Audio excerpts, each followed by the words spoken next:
kuNaiza boom kwaimbwa ne 15 main actors ende vanhu 7 vakabva. Kwakatanga kwabva na Matsanga, Chipo the Trouble Koza na Jedza, kukabva kwatera wana Vovho, Jatiwere, Ozemwa na Netsai. Saka video rinonda rigadzira because time dzafamba and takuchikwanisa kuona kuti kubva kwakaita maactors aya kuNaiza boom was it a wise decision, nekuona futi kuti kubva kwakaita maactors aya kuNaiza boom channel rao rakaafectwa sei. Vasingandizivi, I'm Hasta PV, your favorite YouTuber. Chapter 1 tichanyasa kuona kuti umwe neumwe akabvire kuNaiza boom. Izvo zvindoda kutanga na Matsanga. Matsanga aitaura chiti akabva kuNaiza boom because anga asingafariri zvinhu zvaitirwa na Naiza boom. Naiza boom ndo director wavo, ndi Naiza boom ndo zita futi rechannel. Matsanga yaiti kwanze but so far nene maone amuri kuita zviri kuitika izvi, maone amuri kuita imimi muri kuona sei nyaya iri kuitika? Nyaya inonetsa mukoma ndo zvandiri ndakaona pekutanga. Naiza ndimbe Mhosva pakuti account ndiani ndiyake inonzi Naiza boom, yese anene yangu yanzi Paghetto films ndiyake ende chatakasandirana pasi chi ndopasi aiwana mari shoma ende futi anga asingatofariri zvese zvaitika behind the scenes. Saka Matsanga paakabva kuNaiza boom vanhu vakaonda vakamushora vachimuudza kuti ucharegreta.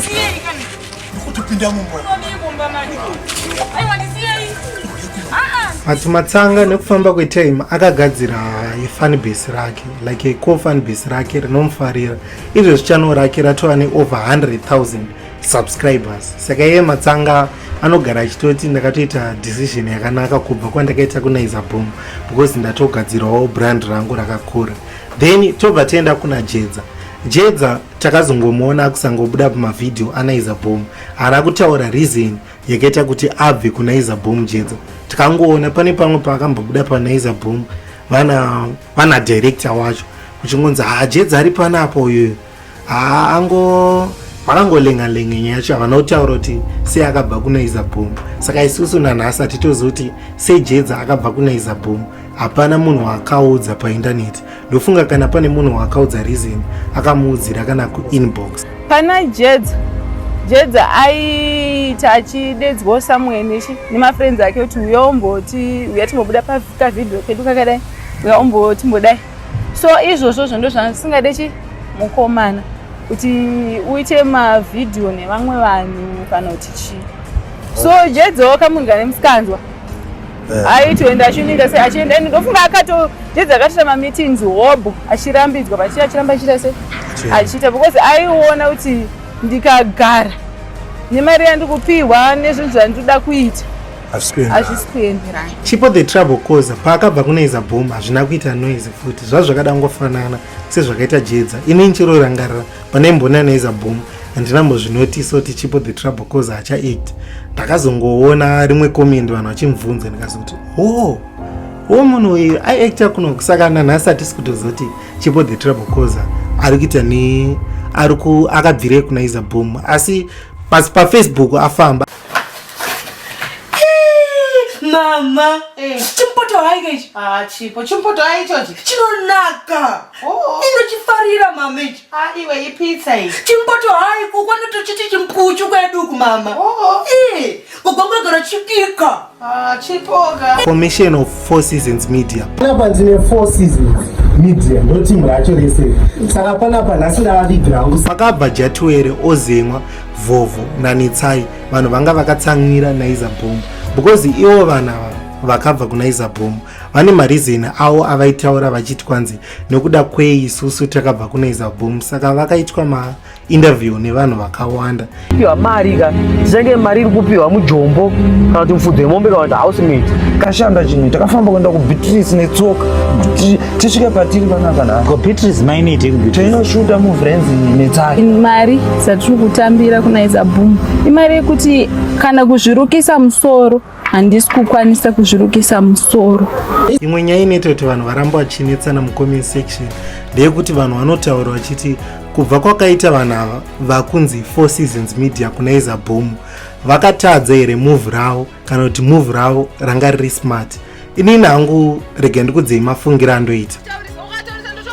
Makanyatsotarisa pakatanga channel re 4 Seasons Media vaiita maviews akawandisa because vanhu vaiva curious vachida kuziva kuti vanhu ava vakabva kuNaiza boom mazuva ano kwavari kuacta vari vega vachange vachirova here semarovero avaita vari kuNaiza boom. Aiwa, alright, Jatiwere handisikuda aka munondimanikidzira chiko. Ende chandikunyanya kumunambira mai uyu vakaramba mwana wangu. Sisi vakwatiwa nenhumbu vakanga vamitiswa kumba kweva vakamurapa. Indonzi handitambire uyu nekuti ndindaita sei handisikudawo. Handisikuda ngaanodza make kuti ndaramba.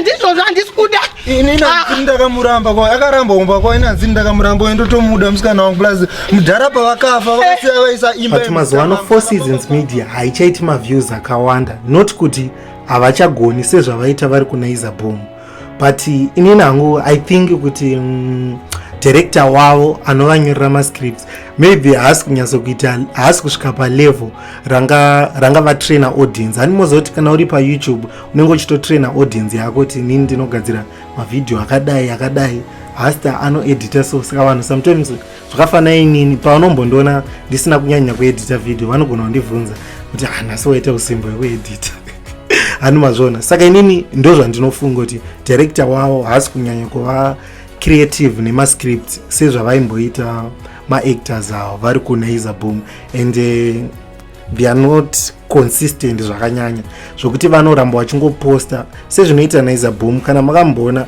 akambogadzirira rimwe series rinonzi High School Teacher. Series iroro rakarana rakaita kunge 3 months dzakaterekedzana achiposta every day each episode achingoposta kudai to episode 1 episode 2 3 akasvika kuepisode 99 achiposta every day. Saka inini I think vanana 4 Seasons Media vakatanga kupostawo every day vachirova mascript akada kufanana neairohwa naNaiza boom because vanhu vanga vajera kuona mascripts aya ekwaNaiza boom. Mascripts ake haminoti anomafunga sei handizivi pane zvimaconspiracy theory pane zvimaconspiracy theory zvandakanzwa kuti Naiza boom ano ndikuti hamba pana chandoziva handisi kuda kuita drama kwezvino futi ndakuchida kuenda kuna Naiza boom tichinyatso kuona kuti kubva kwakaita maactors aya kuNaiza boom kwakamuaffecta sei. Zvakaafecta Naiza boom channel pakuti vanhu vanga vakusada kuvhiwa mavideo aya ari paNaiza boom ende vanhu kana vavhiwa pavideo ri paNaiza boom vaenda kunokomenda vachiti kwanzi Zimbabwe director ungapa vanhu mari kwanzi mari isingakwani kurukisa musoro ende macomments ekutuka director anga akawanda sendebvu dzembwa. Kozvomauya nemutundu kudaro kwakanakei asi mune chamuri kutengesa? Aiwa hangu mama ndina chandiri kutengesa hakuna kunyanya kushata stereki mama asi kungoti ndadzoka. Kudzoka kupi?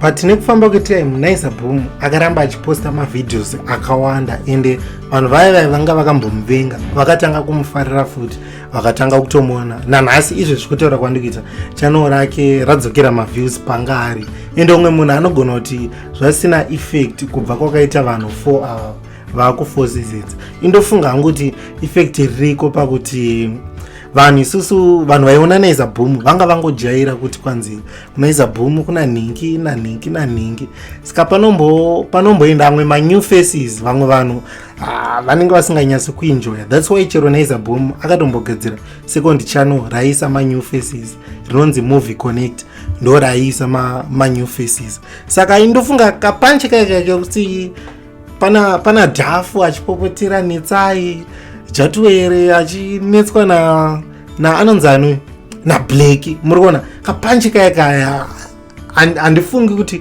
kuNaiza boom vachagona futi kugadzira macombination akaita seaya because kuNaiza boom pama main members kwasara vanganiko vashoma vasara but chinhu chainyasonakidza vari vese ineni hangu ndaingowisha kuti ade vanhu vazongodzokerana chichi but zvainetsa futi kuti vadzokerane because vanhu vakabva kuNaiza boom vane mareason avo avakabvira kuNaiza boom ende ndoziva kuti they are not stupid. Don't call them stupid kuti mabvire kuNaiza boom ivo vanotozivawo mareason avo kuti setabva kuNaiza boom. That is life for you and thank you for watching. Vasingandizivi ndonzi Hasta PV ende vana komende mucomment section zvinhu zvamuri kufunga ndakamirira macomments enyu izvezvi indo reply macomments ese ndoda kuva the best YouTuber in Zimbabwe.